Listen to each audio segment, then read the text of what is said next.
God, thank you for the dead thing written thousands of years ago, but something that can speak into our lives today.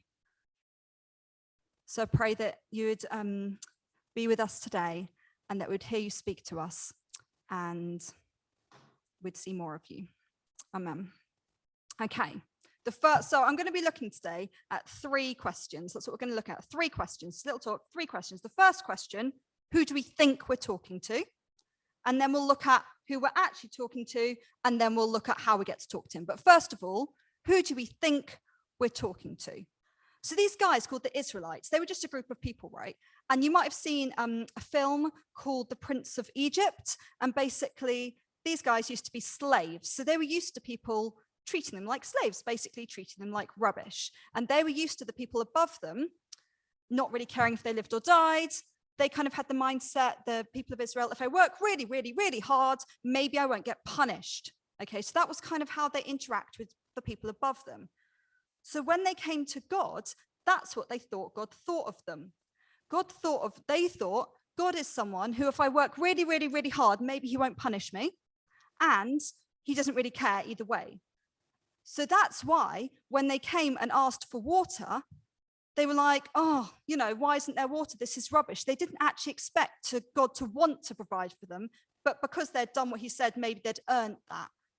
And I think that's often how we sort of interact with God.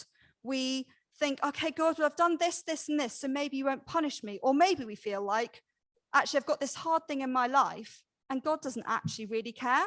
Like it's no way either way. He's a bit apathetic, like whatever. And the thing is, they were in a really hard situation. If you imagine a desert, right? Imagine a desert in front of you. Is there a lot of food and water around? No. And sometimes in our lives, we pretend the problem isn't that big because we don't want it to be. They had a really big problem. There was literally no water. That is a big problem. It was a barren place. And there can be times when we're in barren places in our lives and we feel like God doesn't care, God's distant, or we feel like, well, God, I've done these good things for you, you owe me. So it's very easy to fall into either of those things. And I'm just going to show you a very short video. Yeah, very short. Do you want to play the amazingly horrific video? Is it going to work? Uh-oh, indeed. No, maybe?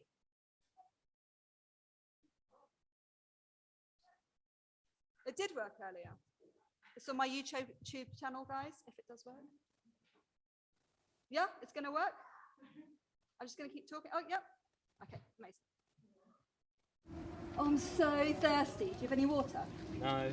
Oh, but I'm so thirsty. Why didn't we knock on this door? What? Why are we going to knock on a random person's door? Why would they give us anything to drink? Because it's my dad and he loves me. He'll care. Okay.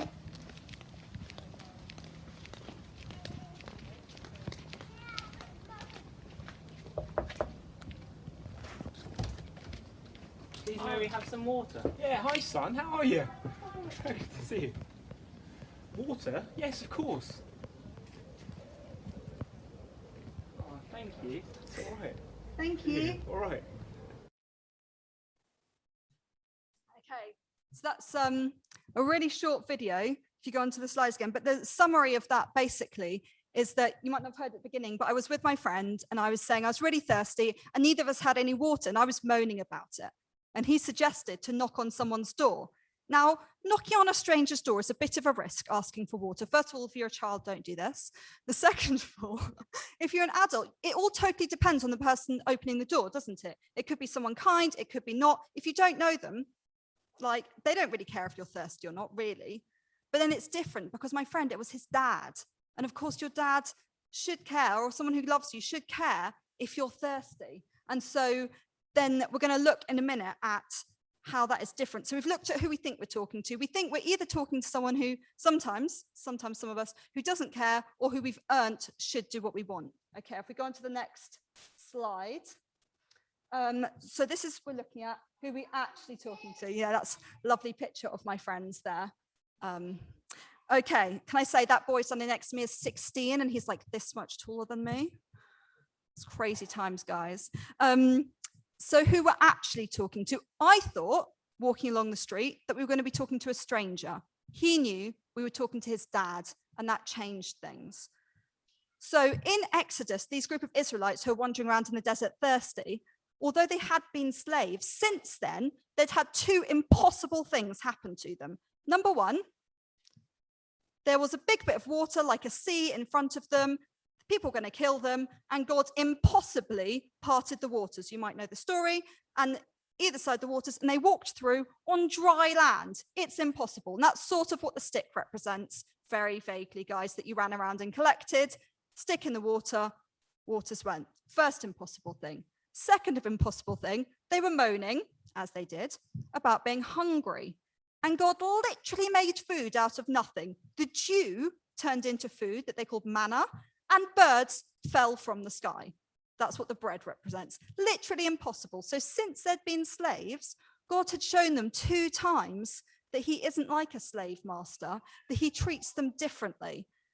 And sometimes with us, we need to remind ourselves who God is. He might have already done some amazing things for you in your life. And it's so important to remember, to remind yourselves who you're talking to. What has God done in your life? But it might be you're in a stage of your life which is a bit rubbish and you feel like God has done nothing for you and you're just having a really rubbish time. And that's okay. And actually, that's why we need the Bible, because then we go back, and if we read what's called the New Testament, that's like when we see Jesus walking around, Jesus is actually like a reflection of God. So like if people couldn't see me, but they could look in my mirror, they'd see me because they see my reflection. That's what Jesus is to God. So if you wonder, what's God like as a father? If you read the New Testament and you look what Jesus did, that's what God's like, because he's the literal reflection. So what else have we got here? So when you're walking along in your life, you can either think like I did.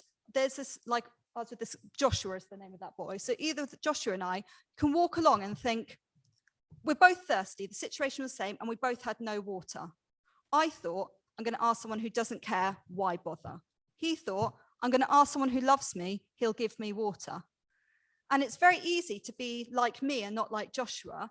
And in fact, there's many people in our lives, in our missional communities or in our life generally, who will feel like if I came to God, it would be like knocking on the door of a stranger or even of someone who doesn't like me. And I get the, no, I'm not going to give you any water. Why would I care? And actually, we can be like Joshua was for me, that person to encourage people to come to God as someone who loves them. Last week, we were looking at a passage in Isaiah 55 that Nathan was talking about sweets, and he gave everyone just one sweet to begin with, and everyone was like, oh, I want another sweet. This is not enough. And then he gave everyone a whole packet to say, with God, it's not about just enough. It's about an abundance. When Arif, our friend, opened the door, he didn't just give us like a little mouthful of water each. He gave us these huge pint glasses of water, enough to satisfy our thirst. And if we'd wanted more, there would have been more. So it's not like with a slave, they would have been given, the Israelites as slaves would have been given just enough so they can keep working, just enough food, just enough water so they can keep working. And sometimes we think God gives us just enough so we can be good people. That's not what it's like. He gives an abundance because he delights in us. I just want to note, interestingly, sometimes we feel like God's only happy to talk to us if we talk to him correctly. But notice they grumbled with the water and they grumbled with the food, and he still provided for them. Actually, God's ability and desire to be a good father is not dependent on us being good children. I was going to say that again. God's ability and desire to be a good father is not dependent on us being good children. Okay, so just want to release you from that as well, that obviously we want to have lives where we're enjoying God, but sometimes we will be grumbling and he will still be a good dad to us. So we've looked at who we think we're talking to sometimes as slave masters, who we're actually talking to. God is a father who likes to give us good things, who actually wants us to be satisfied. By the way, this painting, beautiful painting here, is called The Prodigal Daughter. And it's like the prodigal son, but the prodigal daughter. Beautiful. And the idea of just running and just being held by the father. So I love that painting. I've got that in my house. Okay, third thing. Who we think we're talking to, who we're actually talking to? How do we get to talk to him? And also, sidebar, this water from a rock makes so much more sense than the image I always had. I don't know about you, I always thought it was a rock about this big and you hit it and like a little spurt of water comes up. I just didn't understand what water from a rock meant. But if you Google images it, it's very helpful. So I think this is a better idea of what it looks like. So how did they get the water? Moses literally got the stick. And do you remember God said to him, the stick that you struck the Nile with? So God reminded him, this stick has already done impossible things. I've already done the impossible. God needs to remind us sometimes. And he hit the rock and then the water came out. As slaves, often people get hit, right? So slaves, they used to actually hit people with sticks and they'd get horrible, cuts on them and everything. But actually, instead of hitting the people as punishment for being so rude to God, the rock was hit instead. And when the rock was struck, water came out of it. And we come to God as the Father, not because we're good people. Like when I came and got water from Josh's dad, it's not because I'd earned anything. It's because it was Josh's dad. And so he gave it to me because of Josh. And actually, that's how we come to the Father. We come because of Jesus. That we come not because we've done good enough, not because we are good people, not because we've done our good to outweigh our bad, not because God feels sorry for us, not because he owes us. We come because the punishment that we deserved has been fully paid, and we now get the streams of living water. So there's a picture there of the cross and a picture of Jesus there. And as Christians, we believe that Jesus was a guy, walked around on earth and didn't do anything wrong. And yet he was still punished for all the punishment that we deserve for the things we do wrong. He was literally beaten, like that rock was struck. Jesus was struck. And then when he died and came back to life, we now get to have that connection with God because we come through Jesus, for anyone who wants to. Now, the cool thing about the Bible is it's not just like the Old Testament's over here, that's like pre-Jesus, and then the New Testament is like Jesus. But actually, just like in literature, there's like little hints hidden throughout the Old Testament of like, look, this is what Jesus will be like. And actually, that's what this rock is representing. It's representing the Israelites getting for free because the rock was struck. And that is available for us as well. And I don't know if for you this makes sense or doesn't make sense. I know I need to remind myself of the gospel a lot because my natural mindset is to go to being performing and proving I'm good enough and earning it. And so for me, I need to remind myself again and again, that's not what it's about. That's completely beside the point. I come just because I'm with Josh, I'm with Jesus, not because I'm good enough.